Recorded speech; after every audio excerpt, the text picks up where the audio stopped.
Afternoon. As you know, the government bill to fund the government is coming up due through the House and then through the Senate. I want to make sure that we have an opportunity to talk about the administration's priorities and how they were funded through that bill. So today we're going to have Secretary of Homeland Security John Kelly talk about what's in the bill to protect the country and keep our borders safe. Ironically, when the Secretary is done, he's got to get right to a meeting with the President to talk about the wall. And the efforts that he's making to drive down immigration, legal border crossings. After he's done, Director of Management and Budget Mick Mulvaney will come up, talk about the overall status of the President's priorities in the funding bill, and then take your questions. So without further ado, Secretary of Homeland Security John Kelly.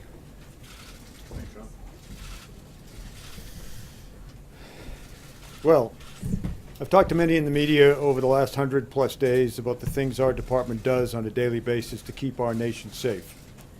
In the past 100 days, we've been incredibly successful in enforcing the law and defending the nation. I believe this budget will help us begin to improve the way we do business and how we accomplish our goals to make this country more secure. The department's base discretionary budget authority is $42.4 billion. While we can never, in my opinion, invest too much in the security of our citizens and in our communities, we will be able to both sustain our critical security operations and make improvements that will make us all safer. That includes hiring ICE agents, improving cybersecurity, funding grants that support state and local communities, and funding the Coast Guard operations at $344 million above the FY17 budget request. And as promised, the budget will secure our borders and enforce our immigration laws. Border security has three factors. You need people, you need technology, and you need infrastructure. This budget begins to provide all three. It will help us replace see-through steel wall along the southwest border. It will help us put more enforcement aircraft in the skies. It will help us to deploy more technology to stop illegal activity crossing our borders. It keeps us moving in the right direction to a more secure United States. We've accomplished so much with the resources we already have. If I may remind you, apprehensions of illegal immigrants and criminals at the border are down significantly. But we need more to keep moving forward. This is our government's largest investment in border security in 10 years. We are getting the tools we need, or beginning to get the tools we need, to make a change.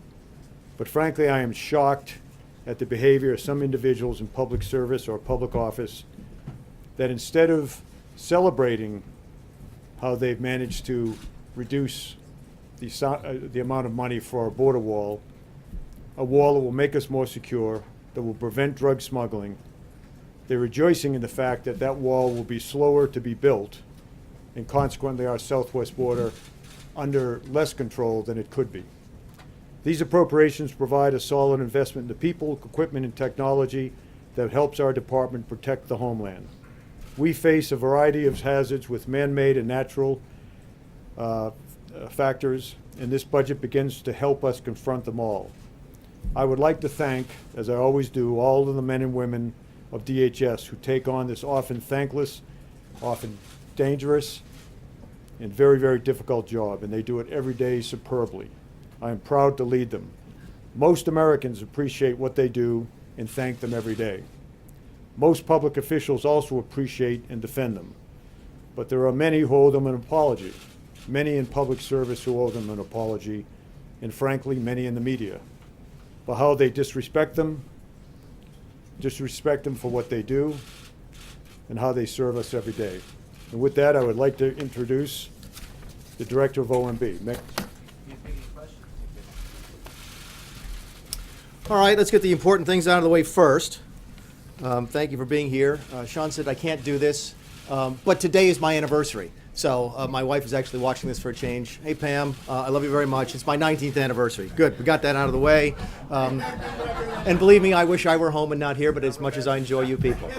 Well, when you can't be home for your anniversary, you do it. Just a hopeless romantic. Those of you who know me know that it's a miracle that I've been married to anybody for 19 years. So we're here today to talk about the bipartisan spending bill, okay?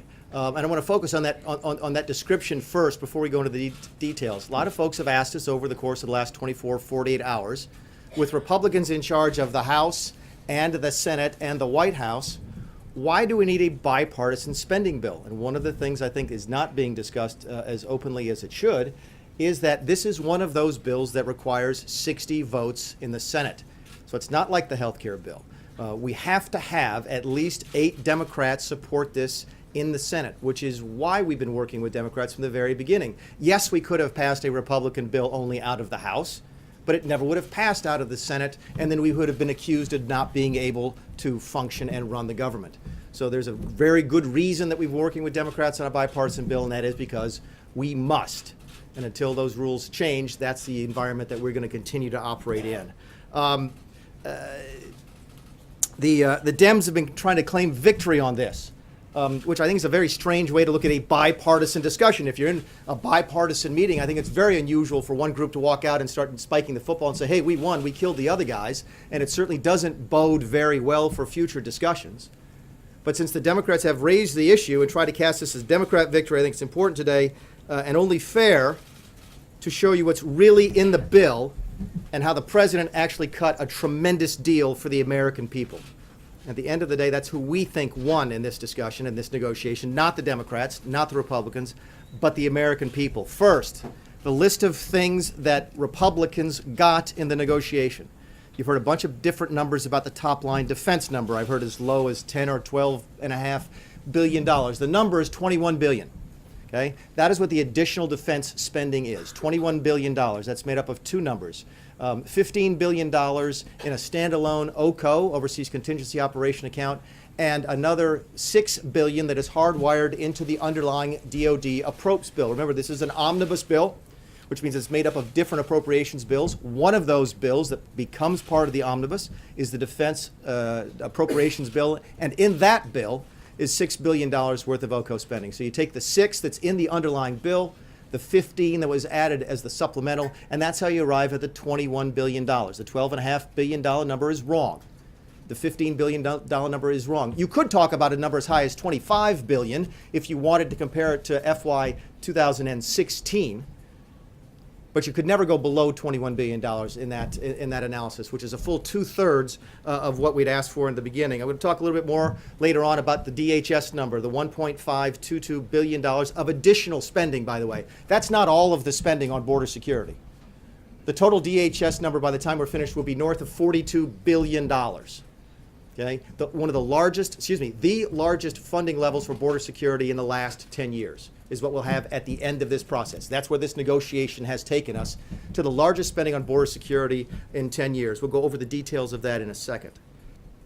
Miners' health, one of my favorites. So the Democrats walked out of the room and said they protected the miners' health. Okay? So did the president. The president is asking me since the day I got here for a way to fix the miners' health issue problems that they have in Appalachia. And we were simply waiting for the opportunity to give it as part of a bipartisan discussion so that we could get something in return. We mark this as one of our victories in this particular bill. Every single Second Amendment protection that we wanted and the Democrats wanted to get rid of is still in the bill. Every single pro-life protection that we wanted to keep in the bill and the Democrats wanted out is gone. Okay? And most importantly, and those of you in this room and the folks who take the time to watch this during the day, understand this and follow this business fairly closely. We broke parity. Okay? And for those of you who've been covering this area for a long time, know what that means. It means in the past several years, ever since the spending caps came on, ever since the sequester went in, there was this unwritten deal on Capitol Hill, which is for every dollar of defense spending that the Republicans wanted, they had to give $1 worth of non-defense spending to the Democrats. That was the deal that President Obama was able to cut during his last years in office. We got $21 billion of new defense spending for less than $5 billion of non-defense spending. Okay? We didn't go dollar for dollar. We got $1 of spending and only gave 20 cents worth of non-defense discretionary.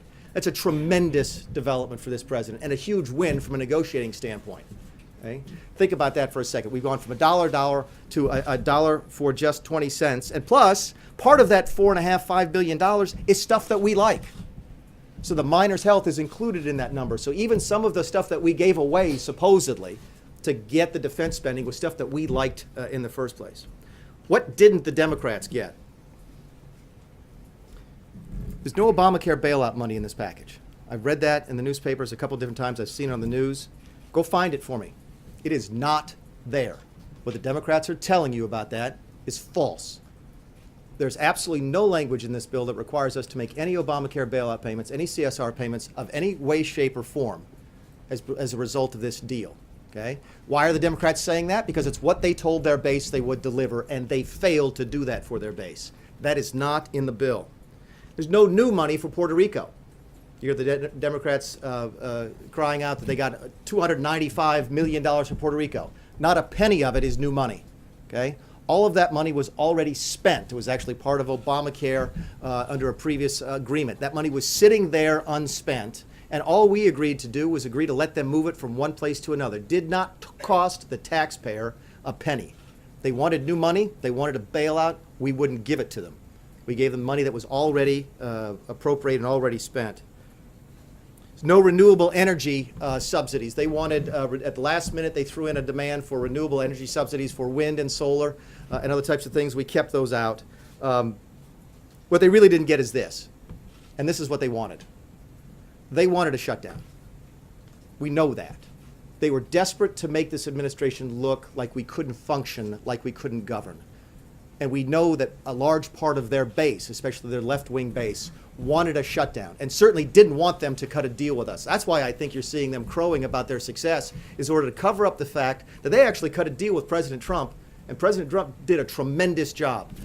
What are we talking about? More money for spending, more money for defense, more money for border security, more money for school choice, another thing that we got, okay?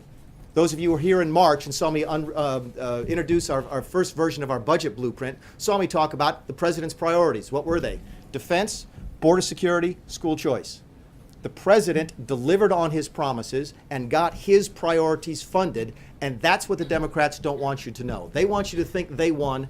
What they don't want you to know is the American people won here because the president simply out-negotiated them. I want to come back to one thing, then I'll take some questions. If I can bring the pictures up now, that would be great. You've heard me talk a lot over the course of the last couple of weeks. I've been on television a couple of times saying, oh, there's no bricks and mortar, there's no bricks and mortar, and there's no bricks and mortar for a wall in this. We can build this, okay? And we're going to build this. There are several hundreds of millions of dollars for us to replace cyclone fencing with 20-foot high steel wall. There's several hundreds of millions of dollars in the bill for us. Can we bring up the other photo, please? If we have the other photo. There's several hundreds of millions of dollars for us to build levee walls along the southern border. And as many of you know who follow this issue, some of the most vulnerable areas that we have are places along rivers where we desperately need levees in order to provide the protection of the southern border that we need. Okay? We are building this now. There is money in this deal to build several hundreds of millions of dollars of this to replace this. That's what we got in this deal, and that's what the Democrats don't want you to know. This stuff is going up now. Why? Because the president wants to make the country more safe. This doesn't stop drugs and doesn't stop criminals from crossing the border. In fact, it doesn't stop hardly anything from crossing the border. This does.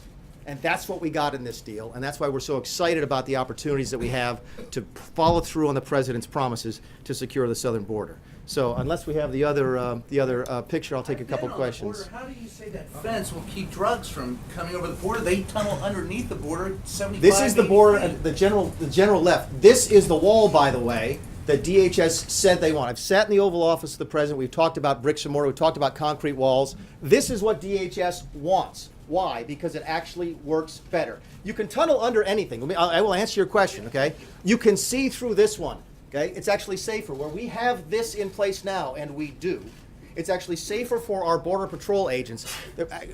You can talk to the DHS about the details, but there's been a dramatic reduction in attacks on our Border Patrol agents where they can see through the wall because nobody's throwing anything over the top at them. This is what DHS wanted. It's also half of the cost, so we can build twice as much of it. This is a huge win for border security. Nick, the president, as you know, tweeted out this morning that looking ahead to fiscal year 18, a shutdown may be just the thing that's needed to clean up this budget mess. Do you agree with him on that? Can you expand on that? You know, I've been through a couple shutdowns. Let me answer that question this way.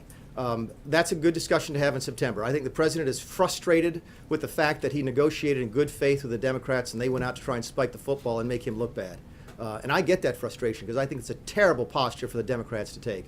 If we're sitting here trying to prove to people that Washington is going to be different, that we're going to change things, we can actually figure out a way to work with them, and they do that to this president, listen, I would have taken offense at that. So it doesn't surprise me at all that his frustrations were manifested in that way. We've got a lot to do with. We've got a lot to do between now and September. I don't anticipate a shutdown in September. But if negotiations, if the Democrats aren't going to behave any better than they have in the last couple of days, it may be inevitable. You want to follow up on that? How would a shutdown clean up the mess? Look, there's a lot. Sooner or later, we'll have to start doing something different. All right. I think I can make the argument, and I can. I think I just did. That we've made something dramatically different here today by getting rid of parity, by going that dollar to dollar and getting to something new. Okay. That may help us change town a little bit. But if we get to September and it's still business as usual, business as usual, business as usual, nothing changes, and it takes a shutdown to change it, I have no problem with that. The gentleman in the back in the white, in the red tie. Thank you, Mr. Director, and happy anniversary. Thank you very much.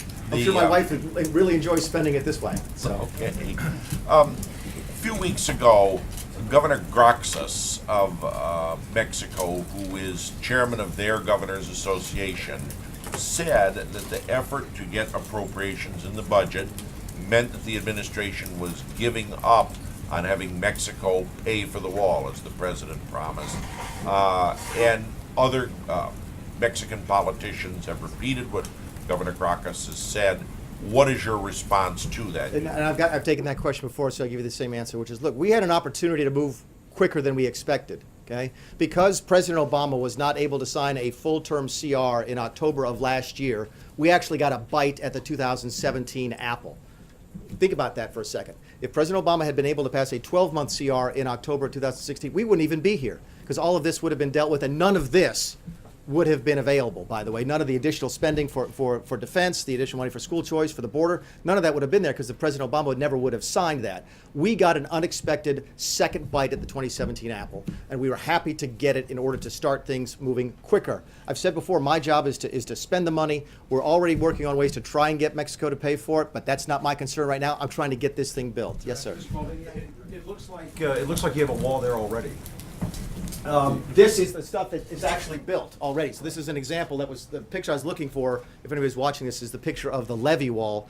This is what it looks like when it's currently built. And that was, we don't have the other picture up there anymore, of the cyclone fencing. This will be replacing cyclone fencing. There's other pictures we have. Do you need a wall in all these places where you have existing fencing like this? Is that a good way to spend the government's money? I think securing the border is a good way to do it. There's certain places where technology will also help. We've got money for that in this. There's places where we can start land acquisition now, for example, for next year. We can do that in this bill. We can start ramping up to hire new border agents. We got additional beds, by the way, at detention centers so that we can effectively end catch and release. One of the difficulties we had on catch and release was that the beds were full of the detention centers. So we've added those beds. So when you look at it holistically, it's a tremendous improvement in border security. There'll be a wall across the entire U.S.-Mexico border. Now, as part of this bill, no. This is, you've got a couple $100 million to do it. This is a several-year process. You could not build all of that in 1 year. Yes, sir. Yesterday, of this bill, you said, quote, "I think it's great that the Democrats like the bill. We think it's a great deal for the administration as well." Yeah. So what changed? Yesterday it was great that they were pleased with it, and today it's an outrage, it's spiking the football. I mean, what changed? Well, what I said yesterday is what you ordinarily say when you walk out of a negotiation, which is, we got some of what we want, they got some of what we want. We're either equally happy or equally unhappy, or we're a little bit more happy than they are because we got a bigger portion of government, and they're walking around trying to make it look like they pulled one over fast on the president. I just won't stand for it because it's not true. Yes, ma'am. I'd rather they be truthful. Go ahead. You were saying earlier that that the Obamacare subsidies are not part of this bill. So Correct. Does that mean that this administration is going to stop paying those? We've not made any decision. I think I've said that to you folks before. We've not made any decision. The payments are due, I believe, the 20th or the 21st of every single month. We've not made any decisions at all on May. Yes, sir. The follow-up to the earlier question is, what do you say to the members of your own party who say that this particular negotiation didn't net what they wanted?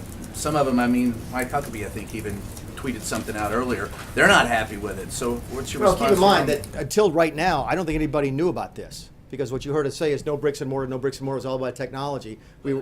about the deal itself? About Again, listen, I'd be happy to have this discussion with everybody and convince anybody on the right that this was a great deal. I talked with. those on the right who are not happy with it. They've obviously seen it.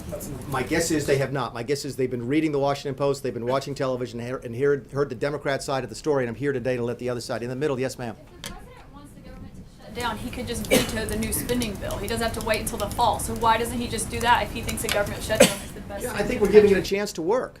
I think we're actually trying to, first of all, show that we can govern, and we can. We can do it effectively, and we have. And we can also fund our priorities, which this does. So I think, why would you shut it down when you've cut a fairly good deal for the American people and funded your priorities? I think what you heard this morning was his sense of frustration over how he's being mistreated by the Democrats on a bipartisan piece of legislation in the back standing up. Yes, sir. The president today in the tweet talked about a potential shutdown. You say Democrats wanted to do what they did so that they could force a shutdown. We've heard the term shutdown a lot here. Yeah. I think there's probably some folks at home who are saying, my gosh, we're barely 100 days into this. What does that mean for tax reform? What does that mean for an infrastructure bill? What does that mean for a government spending bill in September? And this is just year one. What does it say to the tone that we're already talking about? Well, I think the tone is that they have a president who can run the place, which is not a narrative that you hear coming out of many different sources right now. You have a president who is able to work with Democrats and Republicans. Again, a little disappointed at the way the Democrats have acted after the deal was put together.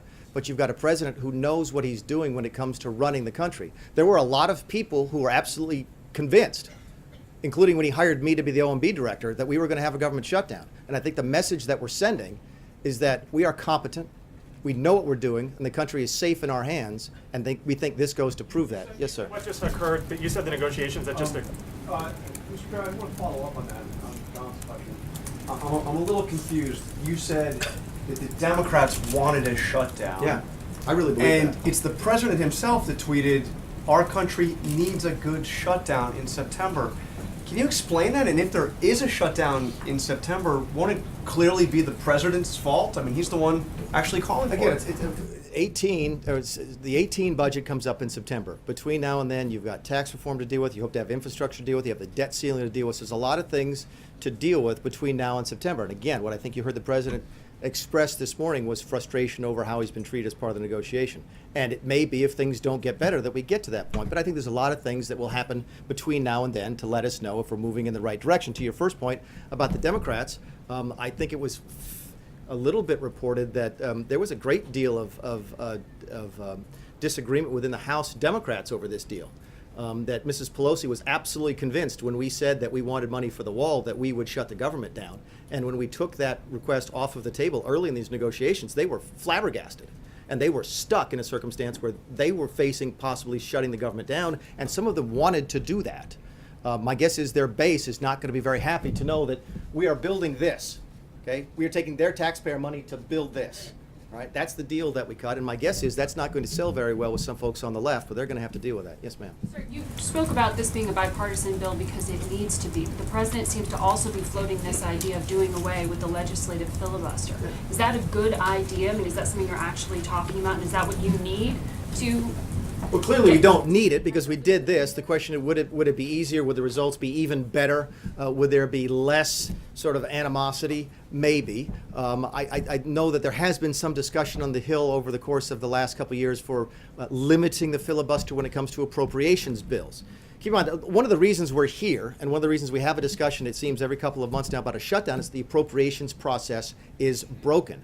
And the way it used to work, and it's supposed to work, if the House passing an appropriations bill on a topic, say military construction and VA, the Senate passing a bill on the same thing, then going to conference committee, then putting that bill on the desk for the president, that I don't think has functioned in the last decade. I've been here since 2011, and it's never worked. Change We now. want to go back to that process, but the reason we can't get back to that process is because the Senate is requiring 60 votes on every single appropriations bill, and that is forcing this discussion about continuing resolutions, which are a bad way to run the government, and they force a discussion about shutdowns, which are simply not productive. What does the president say, Director Mulvaney, thanks for being here today. What does the president, how does the president define a good shutdown?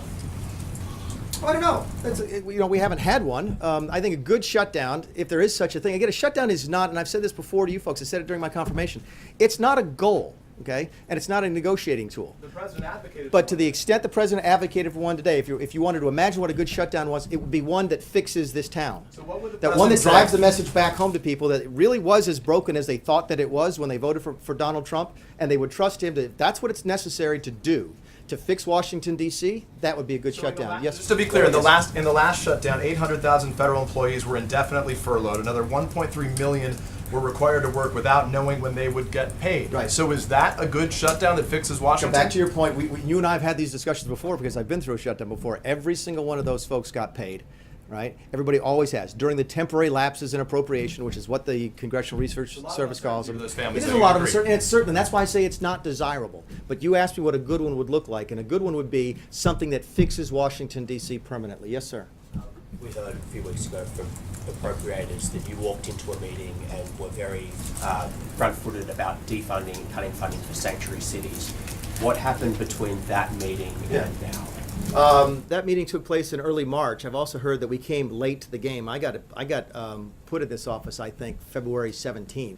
And the first week in March, we were meeting with appropriators on the Hill to lay out the president's priorities, which, again, they were at that time. The four that we laid out for them was we wanted defense increases, we wanted border security, including the wall, we wanted targeted reductions in spending, and we wanted sanctuary cities. We had to give up on those last two as part of a negotiation, because that's what you do in a negotiation.